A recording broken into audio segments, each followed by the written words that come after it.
മക്കളെ second time എക്സാമിന് വയ്ക്കുന്നത് വളരെ ഇമ്പോർട്ടൻറ്റ് ക്വസ്റ്റ്യൻ ആണ്. Find the value of P and Q. നമുക്ക് നോക്കാം ഈ എ ഏത് ടൈപ്പാണ്, ഫ്ലോട്ട് ടൈപ്പാണ്, എയുടെ വാല്യൂ 2.6 ആണ്. ദെൻ ഇൻഡ് ഈ പിയും ക്യൂവും ഏത് ടൈപ്പാണ്, ഇൻഡ് ടൈപ്പാണ് അല്ലേ. അപ്പോൾ എയുടെ വാല്യൂ 2.6 ആണ്. ഈ 2.6 എങ്ങോട്ട് സ്റ്റോർ ആക്കുന്നു, പിയിലോട്ട് സ്റ്റോർ ആക്കുന്നു. പി ഏത് ടൈപ്പാണ് മക്കളെ, ഇൻഡ് ടൈപ്പാണ്.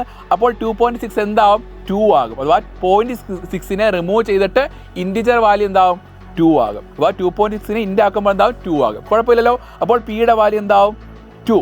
2.6 അല്ല 2. നെക്സ്റ്റ് നോക്കാം, Q is equal to A into 4. A into 4 എന്ന് പറഞ്ഞാൽ എയുടെ വാല്യൂ 2.6 ആണ്. 2.6 into 4 എത്രയാണ്, 10.4 വരും അല്ലേ. ആ 10.4 എങ്ങോട്ട് അസൈൻ ചെയ്യും, ക്യൂവിലോട്ട് അസൈൻ ചെയ്യും. ക്യൂ ഏത് ടൈപ്പാണ്, ഇൻഡ് ടൈപ്പാണ്. അഥവാ 10.4 ക്യൂവിലോട്ട് അസൈൻ ചെയ്യുമ്പോൾ അവിടെ എന്ത് റിമൂവ് ആയി പോകും, 0.4 റിമൂവ് ആയി പോകും. അഥവാ ക്യൂവിൻ്റെ വാല്യൂ എന്താവും, 10 ആവും. അപ്പോൾ പിയുടെ വാല്യൂ 2ഉം ക്യൂവിൻ്റെ വാല്യൂ എന്താവും, 10 ആവും. അപ്പോൾ ഇതിലും കൂടുതൽ ക്വസ്റ്റ്യൻസ് പാട് എന്ത് വരും മക്കളെ, നമ്മുടെ ഇന്ന് രാത്രി മാരത്തോൺ നടത്തുന്നുണ്ട്. അതിൻ്റെ ഒപ്പം നാളെ സൂപ്പർ സിസ്റ്റം ഉണ്ട്. മക്കളെല്ലാവരും ആ ലൈവിൽ പങ്കെടുക്കുക.